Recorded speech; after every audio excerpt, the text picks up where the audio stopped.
भक्तों प्रणाम, मित्रों प्रणाम। सुनो, आज गुरुवार है, आज बृहस्पतिवार है, तो बृहस्पतिवार की एक व्रत कथा हम आपको सुनाते हैं। सुनिए। एक साहूकार था, उसके घर बहुत धन संपदा थी। तो वो कहीं गया हुआ था, तो उनके दरवाजे पर भगवान देवगुरु बृहस्पति ब्राह्मण वेश में आए और उसकी पत्नी से मांगे भिक्षा। तो उसने कहा कि वो घर लिप रही, काम कर रही, उसके पास टाइम नहीं है, फिर कभी आइएगा। इतना कह दी तो फिर दूसरी बार भगवान आए ब्राह्मण के वेश में, तो बच्चे को खाना खिला रही थी। तो उसने फिर नहीं दिया। तो भगवान विष्णु तो देव बृहस्पति ने पूछा, क्या तुम इन सबसे काम से मुक्ति चाहती हो? तो उसने कहा हाँ। तो कहा एक उपाय बताता हूँ, करोगी तो मुक्ति हो जाएगी। तो उन्होंने बताया कि बृहस्पतिवार के दिन जो नहीं करना चाहिए वो सब काम करो। बाल कटवाना, झाड़ू पोछा लगाना और कपड़े धोने, सारे काम करो। तो करने लगी, उसका धन खत्म हो गया। सेठ साहूकार आया तो देखा कि मतलब कि उसके घर में कुछ संपदा ही नहीं है।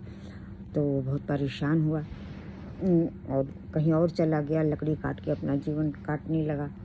तो उसको फिर ये अपनी दासी के साथ रहने लगी। तो एक दिन फिर भगवान को दया आई, उसके यहाँ आए, उससे कहे कि अब तो भिक्षा दो। तो उसने कहा कि अब तो भिक्षा देने के लिए कुछ है ही नहीं। तो उसने कहा कुछ उपाय बताऊं तो करोगी तो फिर धन हो जाएगा तुम्हारे पास। तो उसने कहा हाँ बताइए। तो बताए कि बृहस्पतिवार के दिन व्रत रहो, चने की दाल और गुड़ केले के जल में डालो और चढ़ाओ, और पीला ही खाओ, पीला ही फल सबको दो जो बीच के, और व्रत रहो। तो उसने ऐसा किया तो फिर उसके धन धान से संपन्न हो गए। तो देवगुरु बृहस्पति की इस पर कृपा हो गई। तो उसके पति को भी भगवान देवगुरु बृहस्पति ने भी सपना दिखाया कि जाओ, तुम्हारी पत्नी तुम्हें याद कर रही है। और फिर मनुष्य के वेश में, साधु के वेश में गए, उनको तरीका बताया कि तुम भी क्या वो चने की दाल और गुड़ चढ़ाओ और व्रत करो। तो उसने कहा पैसा नहीं मिलता। तो उसने कहा पैसा मिलेगा, जाओ। तो दूसरे दिन गया तो पैसा मिला और उसने चढ़ाया। उसने कहा था नहीं पैसा मिलेगा, भगवान ने कहा नहीं मिलेगा, जाओ। तो चढ़ाया, लाया, किया।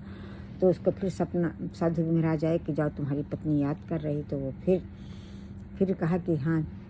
तो उसको जब सपने में दिखाए भगवान कि जाओ सब तुम्हारा अच्छा हो गया है, पत्नी तुम्हारी बहुत धन धान्य से परिपूर्ण है। तो वो लौट के घर आया। दोनों जैसे अपने घर पहुँचे, पत्नी भी उसकी बहुत खुश हुई। दोनों बहुत खुशी खुशी रहने लगे, सुख शांति समृद्धि से रहने लगे। और लक्ष्मी नारायण का व्रत हर बृहस्पतिवार को रहने लगे। इस तरह उनका दिन बदल गया। इस तरह हम भक्तों लक्ष्मी नारायण के और देवगुरु बृहस्पति के हम सब शरण हैं। भगवान हमारे अपराधों को क्षमा करें, अपनी शरणागति कृपा प्रदान, सुख शांति समृद्धि धन संपदा ऐश्वर्य आराम प्रदान करें, ज्ञान और भक्ति प्रदान करें। हम सब लक्ष्मी नारायण देवगुरु बृहस्पति बच्चों के परिवार सहित, भक्तों मित्रों सहित आपकी शरणागत हूँ, अपनी शरणागति की कृपा प्रदान करें।